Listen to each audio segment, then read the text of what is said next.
You thought this video was gonna be all about Rocky. That's just the beginning. You're watching Top Flight Family. We're the Sognonvi family from New York City. And last year, we visited 21 resorts in 2021. Now that major cities around the world have reopened, this year we're visiting 22 cities in 2022. This is city number 2.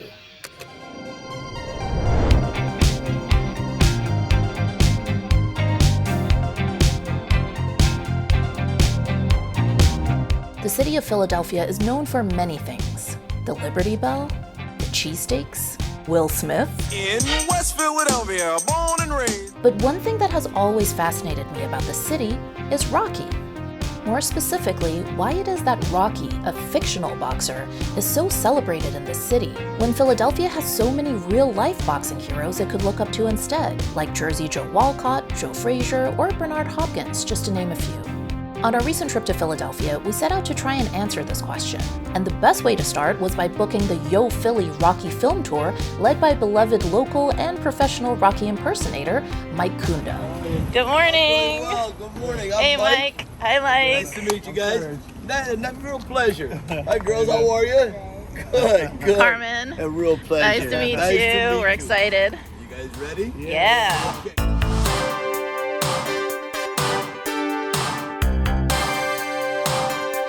We're in Kensington right now. This is where some of the filming took place. Some of the locations we'll be going to are not exactly tourist friendly. So there's a reason why we drive through these neighborhoods. You're gonna see a lot of homeless. You're gonna be seeing a lot of people shooting heroin on the side of the road. Another day in Kensington. When I first heard Mike saying this, I have to admit that I was a little bit skeptical. After all, we live in Brooklyn, so we're used to being in neighborhoods that aren't exactly all sunshine and rainbows. But as we drove around Kensington, it became clear that Mike really wasn't exaggerating. This is a neighborhood that's been hit hard by the opioid crisis, and the evidence was everywhere we looked. And this is, here you go. This is Mighty Mick's gym. And you'll see, it hasn't changed much since 1975. It's almost identical to how it was, really. It's crazy. Now you gotta remember, none of the locations were interiors here in Philadelphia in the original Rocky. They were all filmed in downtown LA, with one exception. That's where the pet shop was, that empty, right between the two buildings. That was where the pet shop was. When we pulled up to the block where Rocky's house was in the movie, I was amazed to see that it looked just about the same as it did in the late 70s. He would have leaned out of that window and he would have said, "Yo, Paulie, your sister's with me. I'll call you back later. See ya." There's the 1818, which is still here. It's, like I said, it's very faded. It almost looks like 1813 if you look quickly. Adrian would have stood right here. Rocky would have stretched out his legs right here in the gray sweatpants. Right where we are is where Rocky was playing with Butkus in the middle of the street. And then after Rocky and Adrian go on their ice skating date, they would have walked right up this sidewalk. Here is where the metal barrel was, where the guys are singing, "Take you back, do do do do." And that was his brother Frank singing in that scene. We saw the new house that Rocky buys in Rocky 2, and the dealership where he bought the car that he didn't really know how to drive. We visited the church where Father Carmine sent a blessing in Rocky 2. We drove through the vegetable market that Rocky ran through in the training montages of both Rocky 1 and 2. And we even visited the graveyard from Rocky Balboa.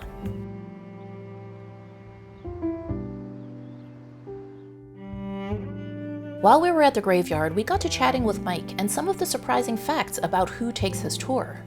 I think the majority of my tours have been like 75% international, 25% domestic. I didn't expect it. It really threw me off. So I sit back and I realized Rocky's not just America's child, it's a child of the world, really. Everyone can, there's an underdog, I think, in all of us, that at any given time we have to tap into it, because the world is two places, underdogs and overdogs, and just about most of us are going to be underdogs. A lot of time at the Rocky Steps, and when I talk to people there, They're not necessarily running the Rockies just because an actor did it in an ugly gray sweatsuit. They're doing it because maybe they just got married, maybe they just got divorced, maybe they were just told they have stage 4 cancer and they're gonna fight. When they run the steps, when they connect with Rocky, it goes far beyond a Hollywood movie. When we lose in life or when we feel we got pushed down or overlooked, we see Rocky did the same thing, but he was able to stand back up. And he doesn't always win, but it's not about winning. It's about standing, saying, I am, I belong, I can deal.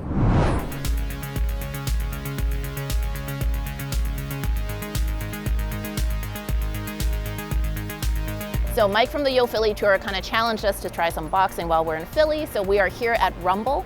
If you haven't heard of Rumble, it's kind of doing for boxing what SoulCycle did for spinning. It's kind of a fitness class that incorporates boxing, a little bit of strength training. Serge and I have always wanted to try it out. There's a couple locations in New York, but we never really got around to it, so now that we're in Philly, we're gonna try it out.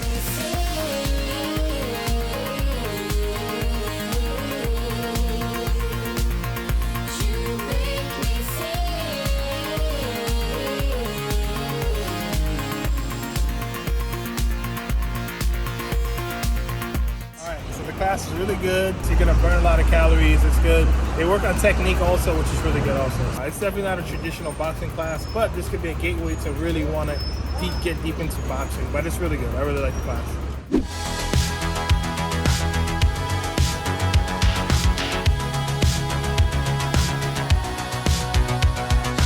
The next day, we headed to the Navy Yard to meet up with Alyssa, the general manager at Rumble. After our class, we had gotten to talking to her and realized that not only does she teach boxing, she's actually an amateur boxer herself. We were so curious about what it's like to be a woman in a male-dominated sport, so we decided to meet up and ask her about it. It's lonely, and it's always a hunt to find a female to like train with. And when you do, you kind of latch on to her, like, hey, like you're gonna be my sparring partner or the person I go to for advice. And then again, like it requires consistency because every time you get into the ring with a male, you're going to lose. Like even with the lightest punches, I can remember times I would be just doing drills with other men and a light punch, like to me, it felt like you just tried to like knock me out with your full force. So it's hard, you gotta be consistent, but it toughens you up for sure. Like if you could take a dude's punch to the face, usually you can handle yourself when you get in there with a woman who's like your height and weight.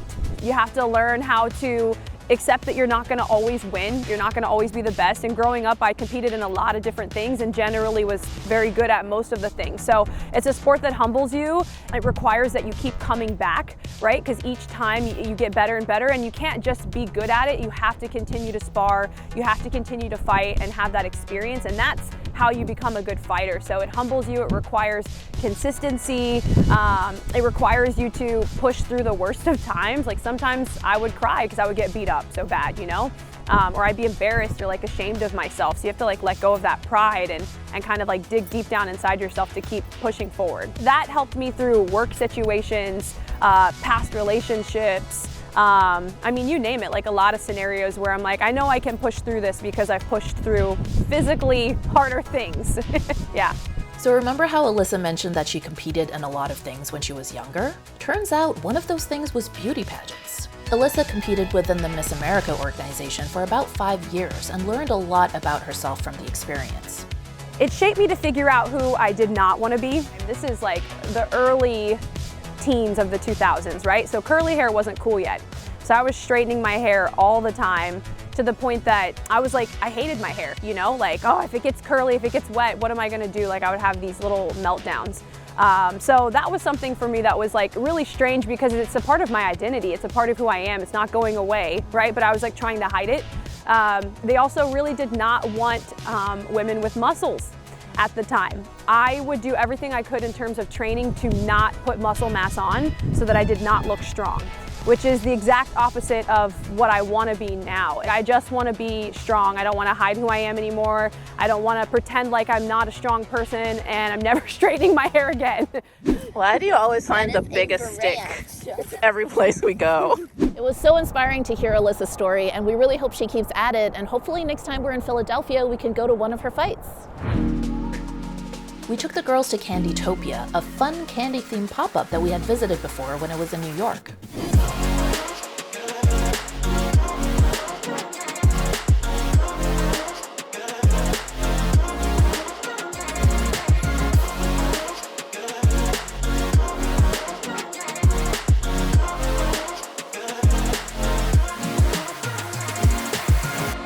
Even at Candytopia, Yeah, Rocky's can't all over escape the Rocky. place.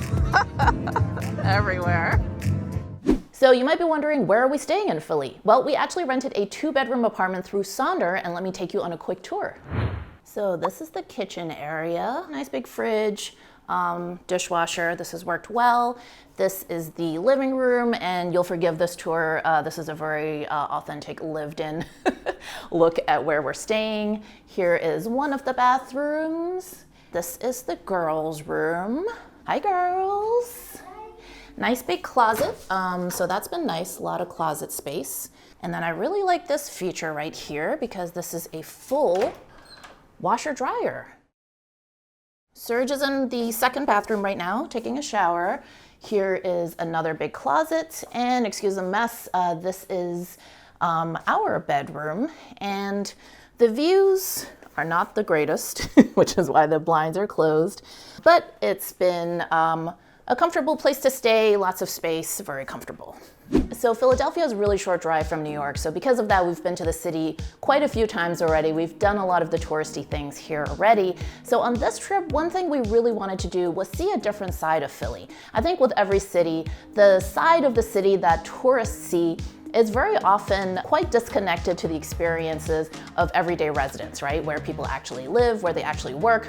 A lot of times the average tourist, the average traveler doesn't really get to see that part. And so in order to see kind of a different side of Philly, we actually booked a really interesting tour with Crissy, who is a 3rd-generation Philadelphia resident, and she has a tour called Murals and Murals, in which she takes guests to different areas that she grew up in, sharing her personal stories and really giving some insight into what life is like for the average Philadelphia resident, and with a special emphasis on the impact that gentrification has had on city residents. What's interesting is that we can even stand in this lot. This lot should mirror what we see across the street, which is about 10 semi-detached row homes. And I believe the reason we can stand in this lot is the same reason I lost my home. After we had our fire and we went into the shelter, both shelters that we went into, they kept saying, oh, West Philadelphia is known for fires. Like, how is a section of the city known for fires? I distinctly remember that. Where we're standing could possibly be, because of a 10-row home fire, a really horrible fire. So through tragedy, someone decided to put art here, yet this side of the lot, there's no art. There's actually still tragedy. Those bottles and the little teddy bear that you see there is a spot where someone has passed away.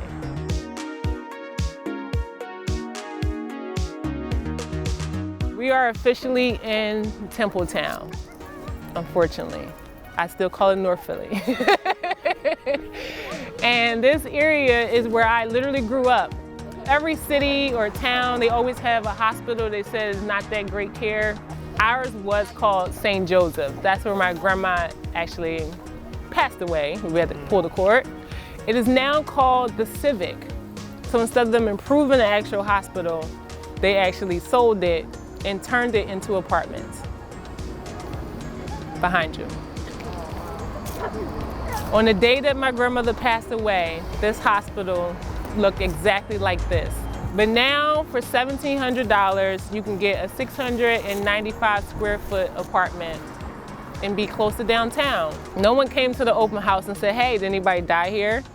But the honest answer would be, yes, actually, thousands of people, because this was well known by the locals as the slaughterhouse. You go in and you don't come out.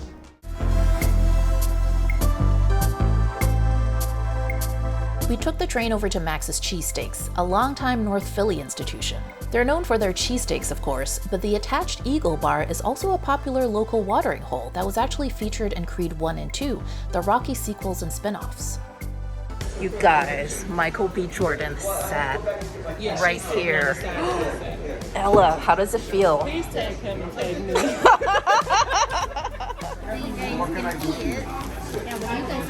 Oh, you're not gonna share that big cheesecake with it? I keep saying cheesecake. You're not gonna share that big cheesesteak? Like for part 2. No. To see the reveal. No. 89.38. Is it good? That's either Max or Chuck. We ran into Chuck Wiener, the owner of Max's, while we were there, and he's definitely quite the character. Let me tell you something. You know I got a short neck? Every time I get in front of the judge, he asks me a question, I go, I don't know. Could you just give us your name, introduce yourself? Chuck Alibi. And that's my name, honest to God. And the reason why they gave me that name, because an alibi is a reason for a bad excuse. That should be on everybody's shirt here. After we finished our cheesesteaks, I got to talking to Crissy about why she started her company, Philly Experiences. While traveling myself, I noticed that you're intentionally pushed towards a section of this city, town, or island, saying, hey, this is everything that represents everything that's happening here.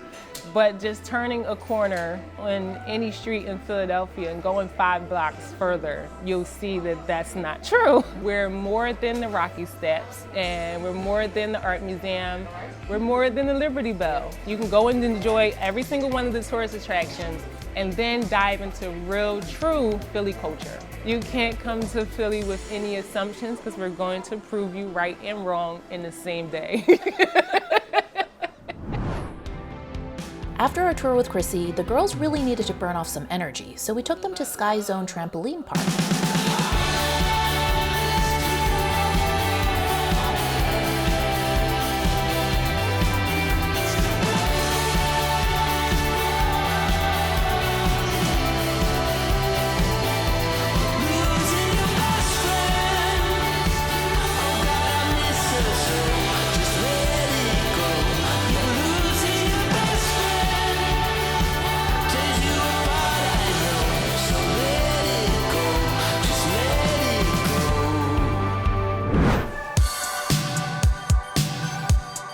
So how many history-making fights has the city seen? How many legends have trained and worked and won and lost here? Well, we're here at the Veteran Boxers Association to meet the one man who's actually keeping track of all of this, John DeSanto.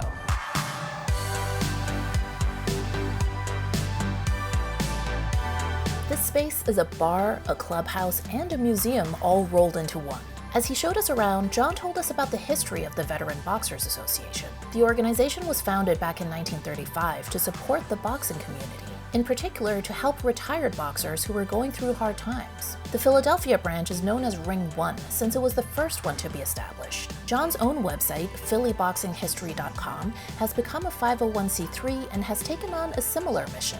In addition to chronicling the past and current Philly boxing scene, he has several programs to support fighters, including the Gravestone Fund program. Sadly, many boxers died with limited means and ended up in unmarked graves all over the city. John helps to raise funds to place headstones on these unmarked graves so that these fighters will not be forgotten. We sat down with John to learn why he does what he does. There's no investment in the past, and so there's only certain names that will never fade, the Muhammad Alis and people like that. 99% of the fighters, 98% of the fighters who fought don't have that luxury, and they will be forgotten. To me, it was always like sort of sad, almost tragic, because I don't know what it is about fighters, but I'm really super interested in them and in their stories, and I think it's because, they're just regular people. This is some guy on the street corner who's like doing some crappy job that he hates and says, I'm gonna make some money, I'm gonna be a boxer, and they get this dream and they keep going. So they don't make it, most of them, and it ends kind of rough. They get beat up a couple times and finally, okay, that's enough. Somebody gets them to stop. And then those things are just lost, they're forgotten. And to me, that's like sort of heartbreaking, and it's something that one of the reasons I started my website was to try to keep the names out there. John told us that Philadelphia's reputation as a boxing city is well-deserved. After all, Philadelphia has produced 33 different fighters who have won world titles, a pretty extraordinary per capita rate. But while these facts are known to true boxing aficionados, to everyone else, there's only one reason Philadelphia is associated with boxing. Most people now think of Philadelphia as a boxing city because of Rocky, and that the Rocky statue is as big as the Liberty Bell.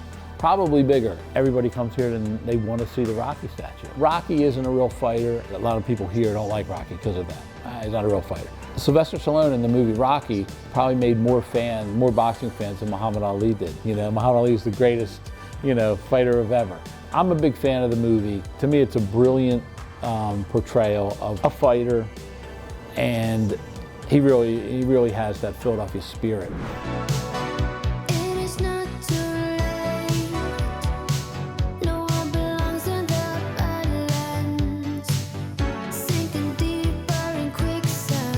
After talking to John, we decided to go and check out some of the places in Philly where boxing history was made. The Spectrum was not only one of the greatest boxing venues in Philadelphia, but it was also where Rocky fought Apollo Creed in both Rocky 1 and 2. Sadly, the original structure was demolished in 2010, and in its place now is a modern arena called the Wells Fargo Center. Joe Frazier's gym is where the legendary boxer trained for some of his biggest fights, including those against Muhammad Ali and George Foreman. Sadly, Frazier was forced to sell the building in 2008 after experiencing some financial hardship. Today, you can still see the original signage that says Joe Frazier's Gym, but the building is now vacant as the discount furniture store that it housed seems to have gone out of business. Blue Horizon was another one of Philadelphia's legendary boxing venues, and it was featured briefly in Rocky V in a montage of Tommy Gunn's fights. The venue was closed permanently in 2010. Over the years, several developers have announced plans to develop the site into condos or a hotel, but no work has begun yet, and the building continues to stand abandoned and untouched. When it comes to boxing, Philadelphia has a rich and storied past. But that doesn't mean boxing has no future in the city. We went to meet one man who's training the next generation of great Philadelphia fighters. So before we left Philly, we wanted to make sure that we got in a more traditional boxing experience, and that leads us to Maleek Jackson's gym. So this is actually going to be the first time the girls have ever tried a full traditional boxing workout, so we'll see how we all do. Maleek Jackson Fitness Boxing Gym is located in Northern Liberties, a formerly industrial neighborhood that's been experiencing a revitalization in recent years. The gym offers training for both kids and adults. Before we began our session with Maleek, we were curious to get his thoughts on whether Rocky maybe gets too much shine in Philadelphia. I think Rocky embodies the spirit of boxing in Philadelphia, and that's why it's big. And I think that spirit brings everybody together and connects the dot, because even though this is the boxing city, everybody in here is not interested in boxing. Everybody. So how can you bridge the gap? So I think that the Rocky embodies that. So I kind of embrace it. I never looked at it like that. Maleek also shared his personal journey with us and explained the unexpected path that led him to opening this gym. My first inkling with boxing came at, I think, maybe when I was under the age of 7. And then when I got of age, I was able to get myself in the gym. And then I just stayed in the gym throughout the years, and the streets kind of got a hold of me when I was in my early teens. And then I wound up doing a lot of time in the penitentiary. And during my time in prison, that's when I really fell in love with boxing again. I started training people when I was locked up, when I was 16, 17. And I made it a goal, because when I had 10 years to do. And from my experience throughout the years, is people would go home and come back. The recidivism rate was through the roof. And I had to make a plan and something to do with my life. So I wrote down a list of goals. And one of those goals was to be a boxer. The second goal was to be a boxing trainer. What boxing has done for me growing up, come from a large family, got 9 brothers, 4 sisters. Both my parents was on drugs, raised by my aunt. Talk about freedom. I had all the freedom in the world at a young age. More freedom than your kids got at their age, right? That any child should have. Which led me to being involved in things that was on the other side of the law. And boxing gave me that parental figure. It offered things in life that I didn't have growing up. We're also working on a couple of initiatives to combat the gun violence here in Philadelphia. So one of the things that we're working on is the Azim Dukes Initiative. It's an initiative that's actually named behind my brother Azim Dukes, and he was killed when he was 17. It's just to try to get the kids that come from the parts of the cities that we come from, to try to get them in here to change the narrative so they won't have to end up like Azim or like a younger Maleek. And what it is we're freeing up 100 slots for inner city kids to come train under our tutelage for free. In addition to that, they will get tutoring, educational, financial, and they will get support inside and outside the gym. And then it was time to put on our gloves and start training.